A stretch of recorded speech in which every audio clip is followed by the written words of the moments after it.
আমরা ডক্টর জাকির নাইককে নিয়ে আসবো নাকি খানা একেবারে ইমামকে নিয়ে আসবো, সেটা ভারতের কাছ থেকে শোনা লাগবে। ভারতের কথা আমরা চলি, এজন্য আমরা বলেছি আমরা বারবার রক্ত দিয়ে দেশকে স্বাধীন করেছি। আমরা না হতে চাই ভারতের গোলাম, না হতে চাই আমেরিকার গোলাম, আমরা সবাই আল্লাহর গোলাম। এটা আমাদের জীবনের সবচেয়ে বড় পরিচয়। আমরা কার গোলাম?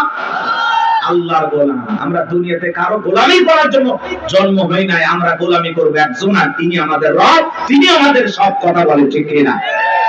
ডক্টর জাকির নাইক আসতেছে খুব দ্রুত, 28 নভেম্বরের মধ্যেই বাংলাদেশে আসবেন ইনশাআল্লাহ। তার এই সফরকে আল্লাহ কবুল করেন।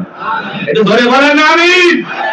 এটা নিয়ে ভারতের মাথা ব্যথা, অনেক টেনশন, মিডিয়াতে অনেক আলোচনা, তুমুল আলোচনা, সমালোচনা চলতেছে, বিতর্ক চলতেছে। সব বিতর্কের অবসান ঘটবে উনি যখন বাংলাদেশ বিমানবন্দরে পৌঁছাবেন। আশা করি উনি আসবে ইনশাআল্লাহ। আমার ভাইরা দিল দিয়ে কথাগুলো বোঝার চেষ্টা করবেন। ইন্নাল্লাযীনা ক্বালু রাব্বুনাল্লাহ, নিশ্চয়ই যারা বলে আমাদের রব আল্লাহ। গভীর মনোযোগ দিয়ে কথাগুলো শুনবেন বাজান। এই পৃথিবীর জমিনে আল্লাহ কাউকে জিরো থেকে হিরো বানায়, সাওয়ালা থেকে প্রধানমন্ত্রী বানায়। নিঃস্ব পৃথিবীতে কেউ বেঁচে নাই।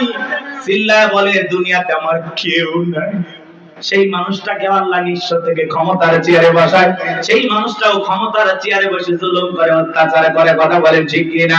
এই পৃথিবীর জমিনে এরকম একজন জালেম ছিল ভবঘুরে, যে নিজেকে আনা রাব্বুকুমুল আলা বলে দাবি করেছিল, নিজেকে প্রভু বলে দাবি করেছিল, খোদা বলে দাবি করেছিল, রব বলে দাবি করেছিল। এ ছিল একটা ভবঘুরে যুবক। ভবঘুরে যুবক মানে বোঝেন না? যারা ইয়াবা, ফেনসিডিল, গাঁজা, মদ খায় গাছক ধাক্কা মারে, ভাই ভাইজান সাইদ দেন, আছে না? বাড়িতে যায় বলে বউ দরজা খোল। কথাকে বোঝেন নাই? বউ যখন দরজা খুলে দিয়েছে কয় মা এত দেরি করলি কেন? বউ তখন দিকে বলে কি ব্যাপার আমার মা কইলি কেন? আজকে একটু বেশি মাল খাচ্ছি। তুই মা না বউ বুঝতে পারতেছি না। এরকম মাতাল আছে না নাই? কিছু কিছু ছেলে পেলে আছে সন্ধ্যা হলেই ঘরে দরজা বন্ধ করে জিকির করে, ইজ্জাবা ইজ্জাবা ইজ্জাবা।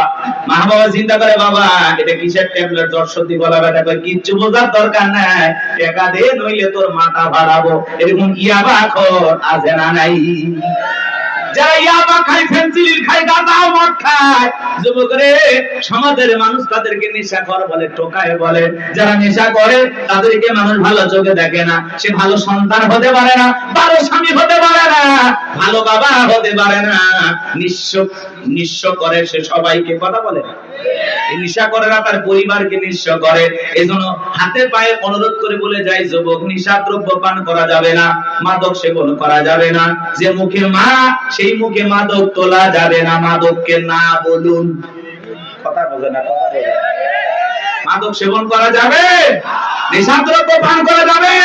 যারা মদ পান করবে এদের জন্য জান্নাত হালাল না হারাম? ওদের জন্য জান্নাত হারাম হয়ে যায়। জান্নাত যদি হারাম হয়ে যাবেন কোথায়? এই জন্য আমরা দুনিয়াতে নিজেরাই মদ আল্লাহ তাআলা হারাম করে দিয়েছেন। আমি আমার উপরে এটা হারাম মানবো যে না, আল্লাহ হারাম করে দিয়েছেন, এই মদকে আমি স্পর্শ করব না। আমি জান্নাতে যাই শরাব পান করব। শরাবের ঝর্ণা আছে, সুবহানাল্লাহ।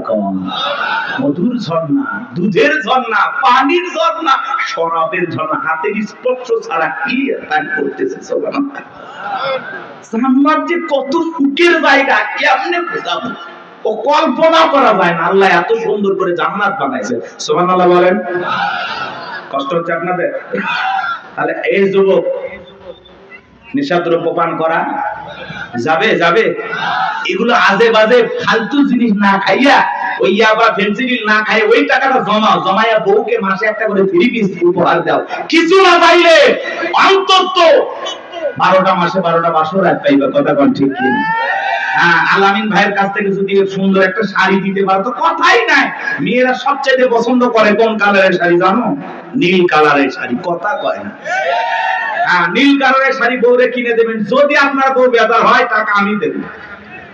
কথা কয় না? কথা কয় না? এই কালারটা মেয়েরা সবচেয়ে চয়েস করে বেশি। যদি পারেন আলামিন ভাইয়ের সাথে যোগাযোগ করে একটা শাড়ি খালি দিয়ে দেখেন, ওই দিন বইয়ের ব্যবহার দেখে সারা জীবন আপনার মনে থাকবে। কথা বলে ঠিক কিনা? এই জন্য আজে বাজে জিনিস না খায়া ওই টাকা জমায়া বউ বাচ্চার কাপড় কিনে দেবো, ওদের মুখে হাসি ফোটাবো ইনশাআল্লাহ। কোন কোন যুবক আছো মাদক দ্রব্য স্পর্শ করবা না, মাদক নিজের উপরে হারাম করবা? হাত করো। জীবনে কোনোদিন স্পর্শ করব না ইনশাআল্লাহ। আজকের এই জান্নাতের বাগান থেকে ওয়াদা দিলাম যে আল্লাহ আমরা জীবনে কোনোদিন নিষাদ্রব্য স্পর্শ করব না, দয়া করে তোমার জান্নাতের শরাবের নহরটা একটু আমার জন্য বরাদ্দ রাখো। এটা ধরে কন্যা হামিম। আপনার আমার ভাইয়েরা, এই ফিরাউন ছিল একটা ভবঘুরে যুবক, এর নাম ছিল কাবুস, বলকে বলা হতো। কিপ্তিদের তরফ থেকে নাম ছিল রামসিস। মিশরের বাদশা হওয়ার পর উপাধি নাম হলো ফিরাউন। সংক্ষিপ্ত ঘটনা 2-1 মিনিটে বলে সামনের দিকে যাবো বা জানবো আমার। এসে গেল সর্বপ্রথম মিশরে যাওয়ার পরে বাজান সর্বপ্রথম হলো তরমুজের ক্ষেতের লেবার। কিছুদিন লিবারি করলেন, ওই দেশে সরকারি গোরস্থানের দারোয়ান লাগবে। ঢোলপিটায় খবর দেওয়া হলো, হাজার হাজার মানুষ লাইনের মধ্যে দাঁড়িয়ে গেছে গোরস্থানের দারোয়ান হওয়ার জন্য। 1-2 জন ইন্টারভিউ দিতে দিতে যখন ফিরাউনের পালা, ডেকে বলে বাদশাহ বুধবার আসানে ভিনদেশ থেকে আপনার কাছে এসেছি, যদি চাকরিটা দেন উপকৃত হব। এমন ভাবে কথাগুলো উপস্থাপন করলেন, বাদশার মায়া লেগে গেল। বলে আপনার সাথে ভালো মানুষ মিশরে আর কেউ নাই। বুধবার আসানে ভিনদেশ থেকে আসতে পরিবার পরিজন আছে, দয়া করে যদি চাকরিটা দেন সারা জীবন আপনার প্রতি কৃতজ্ঞ থাকবো। এমন ভাবে কথাগুলো বললেন, কথা আছে দুষ্ট লোকের মিষ্টি কথা। বাদশার ভালো লেগে গেল। বাদশা ডেকে বলে ইন্টারভিউ বন্ধ করো, এই কাবুস নামের ছেলেটাকে মিশরের সরকারি গোরস্থানের দারোয়ানের চাকরিটা দেওয়া হলো। এইবার সরকারি গোরস্থানের দারোয়ানের চাকরি পাওয়ার পর ফিরাউন চিন্তা করে বাদশা প্রতি মাসে বেতন দিবে, ঠিক আছে, কিন্তু এই টাকাতে চলবে না, আমার সাইড ইনকাম করা দরকার। এইবার যারা লাশ দাফন করতে আসে ওদেরকে ডেকে বলে শোনো, লাশ যদি একটা করে দিরহাম যদি দাও লাশ দাফন করতে দেব, না হলে লাশ দাফন করতে দেব না। জনগণ টেনশনে পড়ে গেল, একটা দিরহামের জন্য 5-7 দরবার বিচার নিয়ে যাব, লাশ পয়সা করলে শেষ হয়ে যাবে, যদি পাই 1 টাকাই ছেলেটাই পাক। এই কথা ভেবে জনগণ একটা করে দিরহাম ফিরাউনকে দেওয়া শুরু করলো। আপনারা বলেন তো বাংলাদেশের মানুষের নাম কি? ঘুষ। ঘুষ কথা কয় না, 1 টাকা হইলে ওটা কি ঘুষ। এটা কিন্তু বাংলাদেশে না, আছে আছে আছে। শোনো এই দেশটার গল্প করি, দেশটা মনে হয় স্বপ্নপুরী, শুধু কর ঘুষ কর মদ কর জুয়া কর, হেতায় আছে ভুরি ভুরি, হেতায় আছে ভুরি ভুরি। এ দেশে অসৎ কামাই কেউ করে না, তবে ঘুষের টাকা পেলে কেউ তো ছাড়ে না। টেবিলের নিচ দিয়ে হাত বাড়িয়ে কালো টাকাটা নেই সারিয়ে, টেবিলের নিচ দিয়ে হাত বাড়িয়ে কালো টাকাটা নেই সারিয়ে। করেছে ওরা বড় দেশের চুরি, করেছে ওরা বড় দেশের চুরি। শোনো এ দেশ তারা গল্প করি, আছে না নাই? আমার ভাইয়েরা, একটা করে দিরহাম জনগণ দেওয়া শুরু করলো। আল্লাহ রাব্বুল আলামিন ওই zaman একটা মহামারী দিল। 2020 সালে আল্লাহ তাআলা আমাদেরকে একটা মহামারী দিয়েছিলেন, ধরো না ছুঁয়ো না, নাম হলো করোনা। করোনা রোগে আক্রান্ত হয়ে বাবা মারা গেছে, ছেলে বাবার লাশটাও দেখতে যায় নাই, বাবার কবরে মাটিও দেয় নাই। বাবার সম্পত্তি ভালো লাগে, মৃত বাবার লাশকে বোঝা মনে হয়। কথা বলে। মায়ের করোনা হয়েছে জঙ্গলে ফেলা আসছে, বন্ধুর করোনা হয়েছে বন্ধু দেখতে যায় নাই, ভাইয়ের করোনা হয়েছে ভাই দেখতে যায় নাই, স্বামীর